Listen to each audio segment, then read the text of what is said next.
Hey, and welcome to Greasy Boy Customs. Today we're going to be talking about disc brake conversions on the front axle for our 77 Coyote Bronco project. Let's get started. The kit we are installing is from Wilwood. This kit is going to convert our Dana 44 axle to disc brakes to match the rear, which we have done on the 9-inch axle in the back of this Bronco. If you haven't seen that video yet, I'll leave a link for that as well. You can check that out. This kit is part number 14013928 is the base kit part number.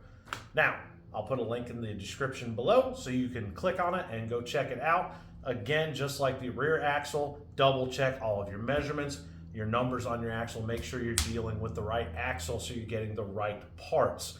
Now, this kit does use some of your existing components. So after you have stripped your axle and you got it all torn down, make sure you keep those components until you're done with this job in case you need any of them.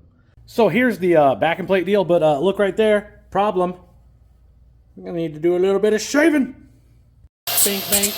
Yeah, a little bit more.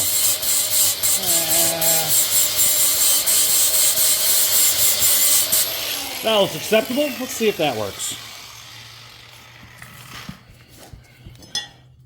Of course, you know, the fit has got to be absolutely perfect, right? Should be perfect. Oh, a little bit more.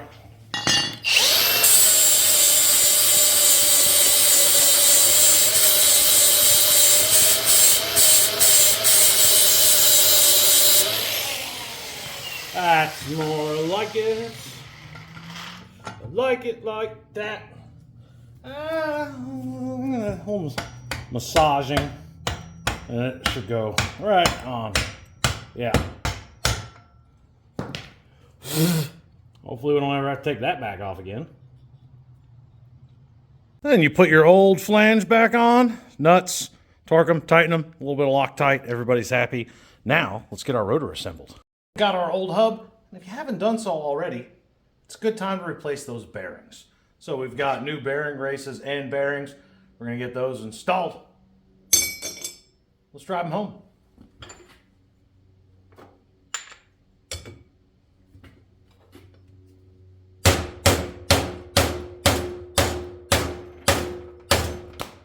Uh-oh.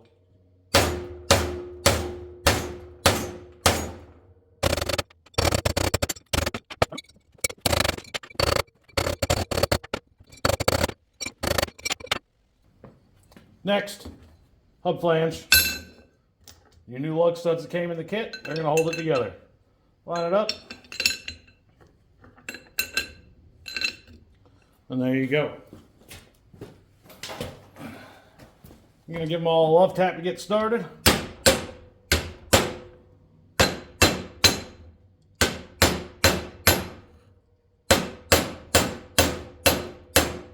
I'm going to drive them home.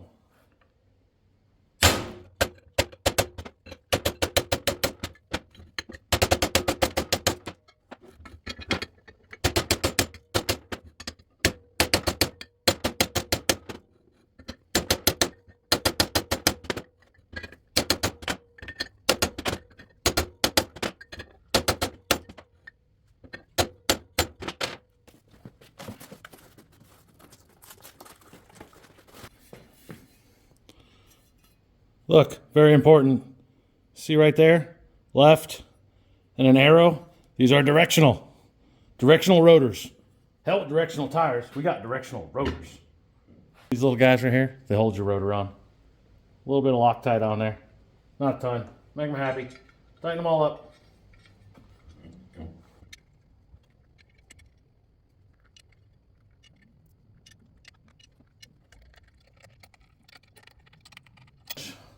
If you don't have a torque wrench, use a regular wrench. And when you think it's tight, just yell, click, and nobody will doubt you whatsoever. Pretty straight ahead. It's only going to go on there one way. You do have bleeders at both ends. That's so they only have to make one caliper. They don't have to make a left and right. Works just fine. Anyway, go ahead and install that on there. Now, you may notice our hub's a little loose. That's fine. Not a big deal. We just don't have the hub stuff in there yet because we're still waiting on it. So let's tighten these up and put the pads in. Now this part's kind of dumb. That's what holds in your pin. So you got to take this bad boy out. It's not like it's going to go flying away. It absolutely will. Don't lose that. It's very important. Push pin out. Slide your pads in. Pretty straightforward. Except they won't go in. Go in your home. Is this home not good enough for you?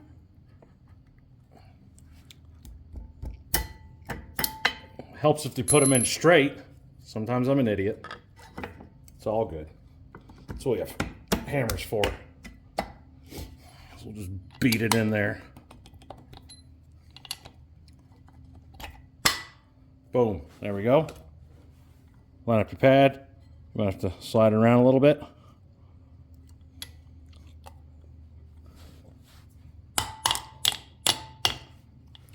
Now we're in.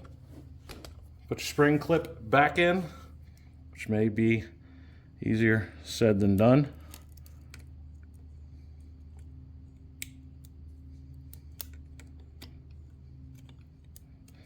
They really should send you a couple extra clips. I feel like this could get missing very easily, and it's so small and dinky. Oh my God. So you need an assistant with small little hands.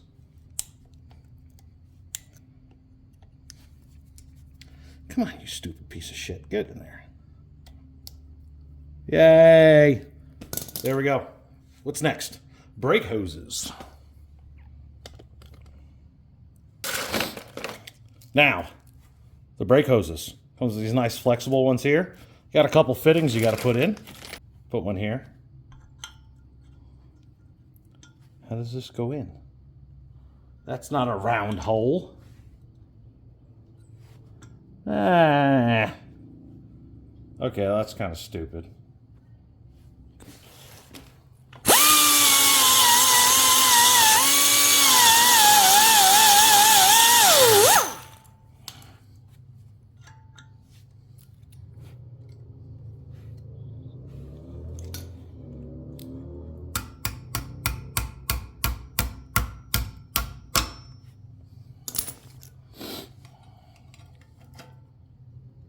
And you put this little guy on.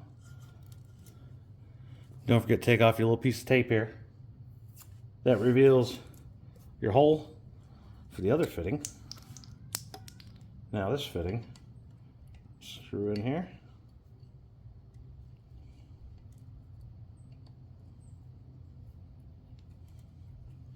Wonder which direction would be best. Like that? Would it be better up here? I guess as long as, I guess you gotta make sure it doesn't bind. Well, it's not gonna hit anything there. It's okay there. You know what? We'll worry about the orientation later, once we get it installed. Gonna need to run your hard line across to your T. It's right there where the vent is, right there. And then your other line over to the T as well. And that's it. That's gonna wrap it up. Pretty easy install, not too bad. Everything went pretty smooth. Honestly, the worst part of this job was taking all the old bullshit off of the original axle because it was all rusty and crusty and gross. And cleaning it all up, I do recommend changing your wheel bearings while you're in there. There are also some bearings in that little snout piece that we bolted on after the backing plate. Needle bearing and some seals. Replace those as well. You're in there, do it, you might as well. I don't like the directional rotor thing, mostly because I installed them backwards the first time. It happens. But anyway, pretty nice kit. If you have any questions, let me know. Links down in the bottom for this kit. Till next time, happy hot rodding.